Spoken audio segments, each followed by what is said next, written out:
I know many of you have already been to these briefings. Please take the time right now.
Oh, I love it.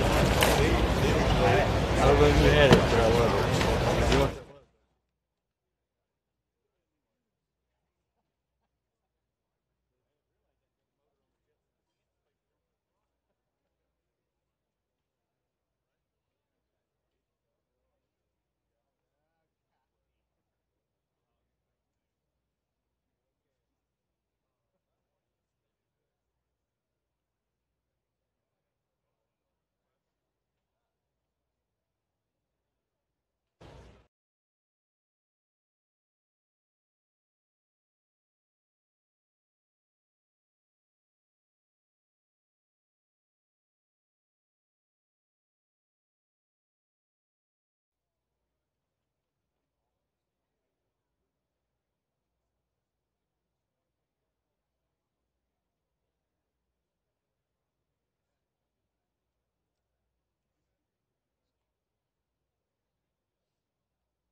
Good morning, everybody.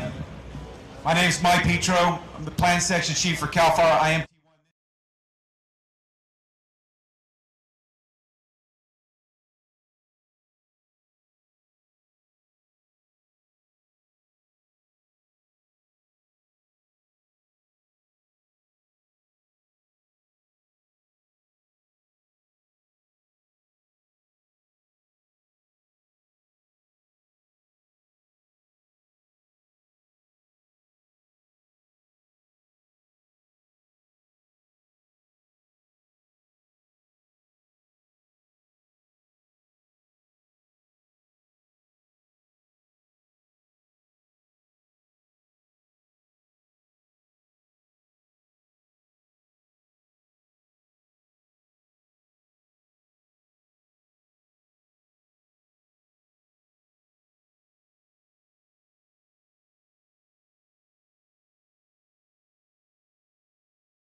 for the last several days. And so with that inversion building in, that moves our Haynes index down to a 4. So only a Haynes of 4 for today, not a whole lot of lift. The smoke is going to hang around for most of the day.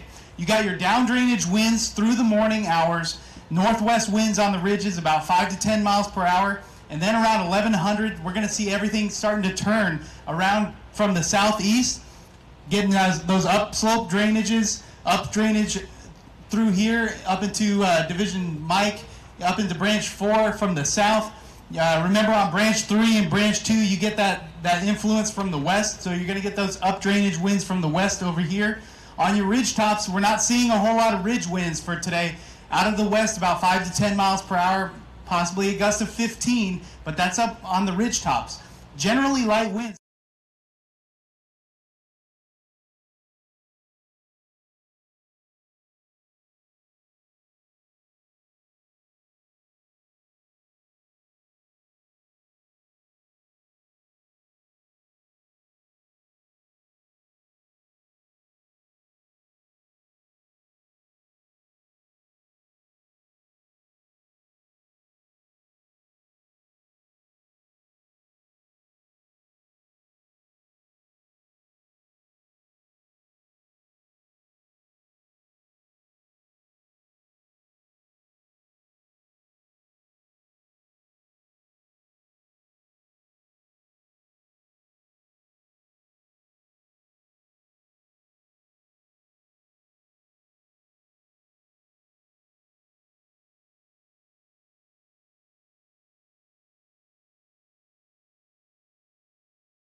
What I anticipate for the most part, overall creeping, backing, smoldering activity, but we still have the hazards out there of the fire-weakened trees. We still have green islands out there, and we still have a lot of ash pits out there for firefighter safety. So talking about each branch activity on here, down in Branch 1, we still anticipate that backing fire. We still could see some torching if there's a fuel jackpot underneath those trees, or if it's in a steep drainage, we could still see very short crown runs, much shorter than we saw day before yesterday out there with you guys. Same thing up here on Branch 3, backing fire. Again, it's going to need that preheating underneath it to get up into the canopies, to get any torching whatsoever. Don't anticipate that, but it still could happen in these topography-driven drainages. When we get up here in Branch 3-4 area, this is a ridge running, this is a valley, this is a valley. These winds just sit here and oscillate very lightly, very variable all day long. So could this come around and affect us? It could. Do I anticipate that? No. So again, creeping, backing, smoldering up here, and then the same going down here in Papa. If you notice on the bottom of page 4 in your IAP, there's something called the hauling chart out there. It will give us some guidelines for safe engagement, yet we can remain aggressive in our fire attack. Make it a safe day. Good morning, Paul Carlos, Resource Unit Leader Team 1 with branch and division roll call. Just something real quick. For simplicity, the multi-letter divisions will be referred to as by that first letter in the grouping. Hopefully that makes sense to everybody. So, as usual, stand, shout out as I call out your name, please. Branch 1, Lubis. Division Tango, Fowler. Division Yankee, Swinson. Calhoun trainee. Branch 2, Darnell. Division Alpha, Lauderdale. Division Bravo, McCoon. Division Charlie, Norbaum. Branch 3, Fields. Division Delta, Montijo. Baker trainee. Division Hotel, Boston. Division India, Crosby. West Group, Russell. Branch 4, Froggatt. Brunk trainee. Division Mike, Fitzgerald. Division November, Bell. Division Oscar Reglin. Branch 5 Webb. And a write-in is Lotta trainee. Division Papa Cornelson. Division Sierra Leonard. Suppression Repair Rowe. Anderson Staging Bidwell. Lewiston Staging Price. Thank you. Good morning, Tony Brown on Incident Management Team 1, Operations Day. So we had some good success yesterday. You guys heard about it. We had the cap on the fire. We had a little bit of movement right there, but it didn't get up and run. So part of our success yesterday was engagement.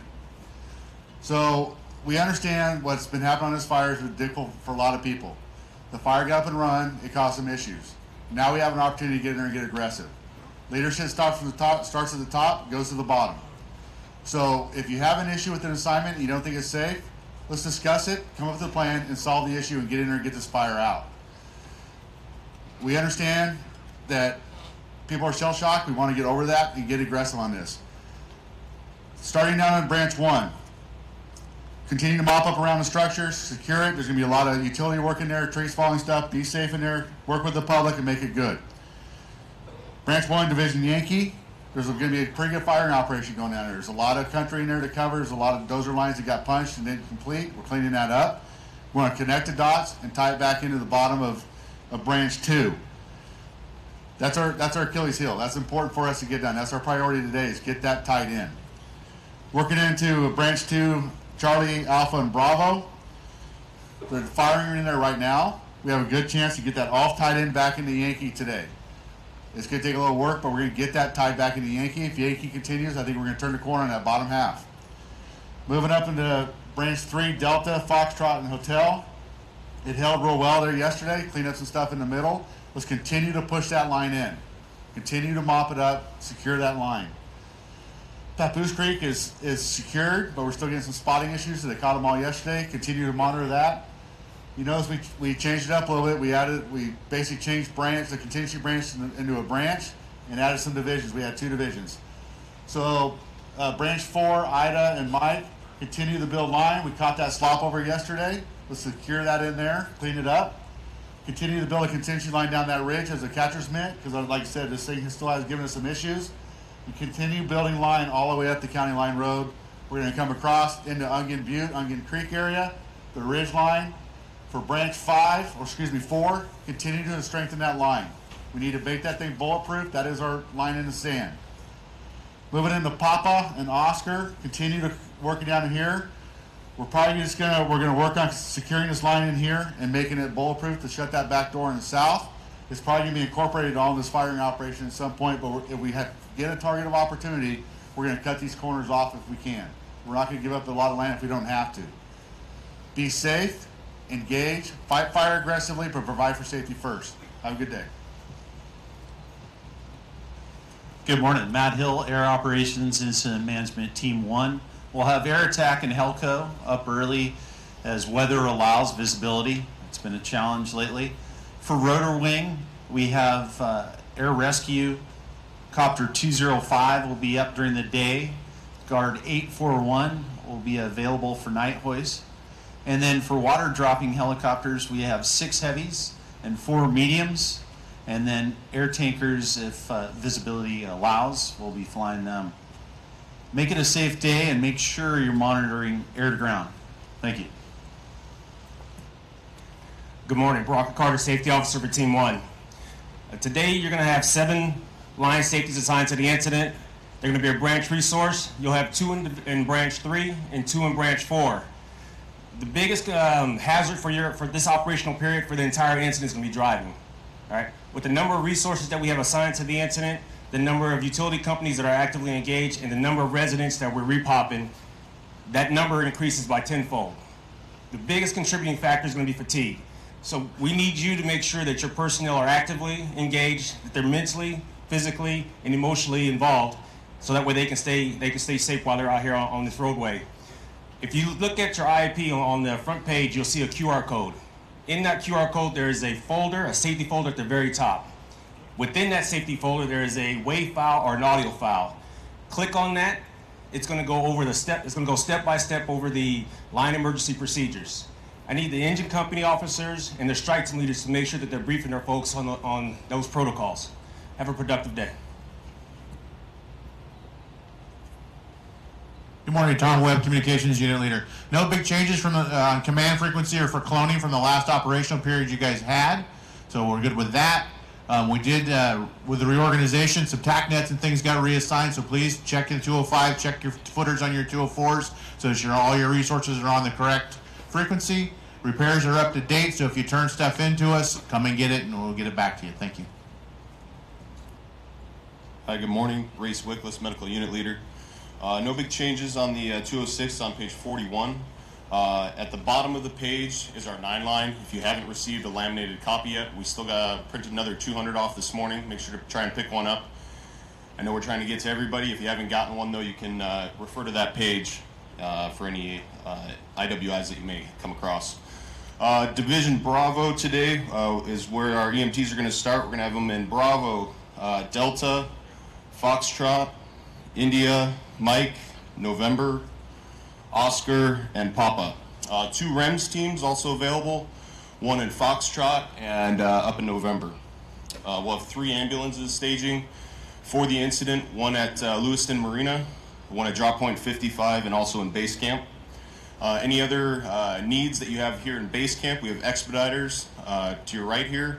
The MERT is back on the other side of the fence for any minor in-camp needs. And then down at Red Bluff, we have Frontline Medical. Thank you. Good morning, Jesse Morris, Logistics. If you could please turn to page 56 in your IAP, you'll find the locations for all of your logistical needs. On page 57 as well, for those of you that are staying down at the Tehama camp. On page 60 are all the times of operations, as well as locations for the fuel tanks that are out on the line and hydration units. As a reminder, it's 1 sack lunch per person. Those are 24-hour lunches. Please continue to follow the traffic plan around camp, park in the designated areas, and sleep in the designated areas. For those of you that are leaving equipment out on the line, there is a CAL FIRE 101 form on page 47. You'll need a division group signature to get those items back out of supply.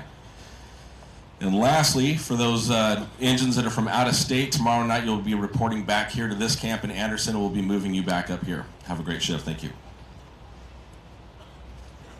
Good morning, Chris Harvey, Public Information.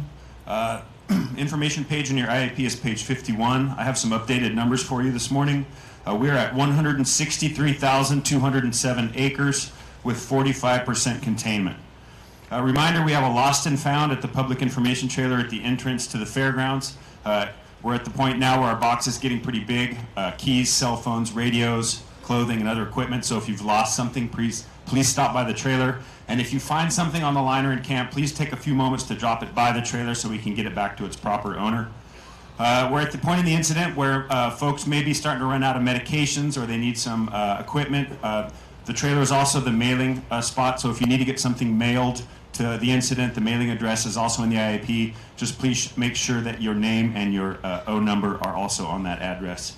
And then lastly, just a quick reminder about social media. Social media policy is in the IAP as well with the QR code. But we also sometimes see on these incidents where photographs are making themselves home and are being posted on social media by wives, friends, and coworkers on some sites. So just use good judgment. Remember, if you've got pictures and video of the incident, we'd love to see it. Bring it to us at the trailer, and we'll make sure it goes out in the proper channels. Thank you. Before we move to final comments from our unified commanders, I want to call your attention to page 46 for our finance message. Remember, there are no off-site feeding.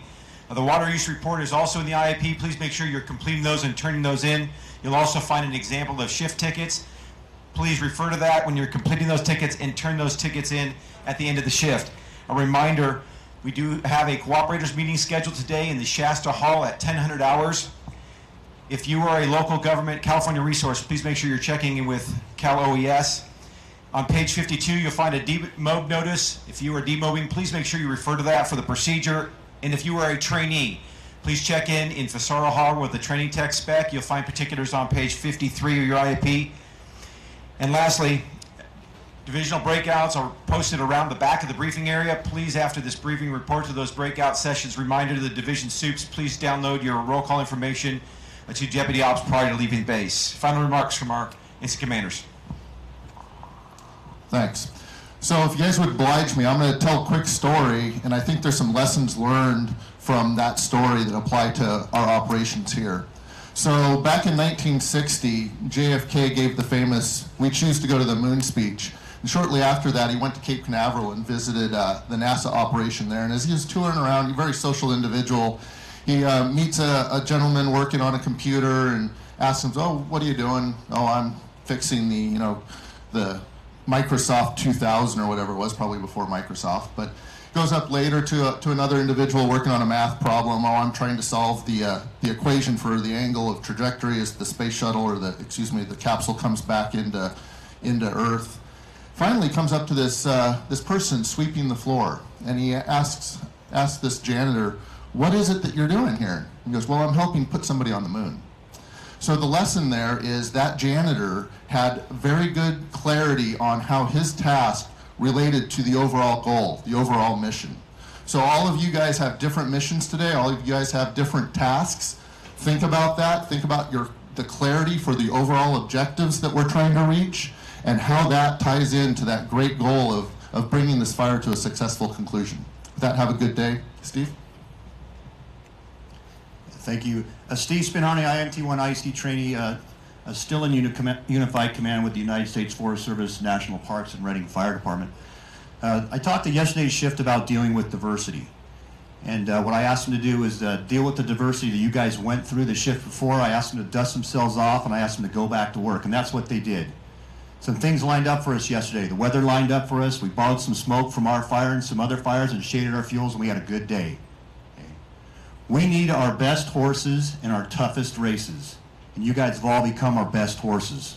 Okay? But the race is not over. Okay? We got a lot of work to do. Okay? So I'm asking you to get back out there, take care of business for us. Okay? Be careful out there. Trees are getting weaker. Stump holes are getting deeper. Have a great shift. Thank you. Thank you, Chiefs. That completes our briefing. Reminder, unassigned resources, please report to the table to your left, my right. Thanks for your attention. Reminder to turn your phones back on, your radios back up.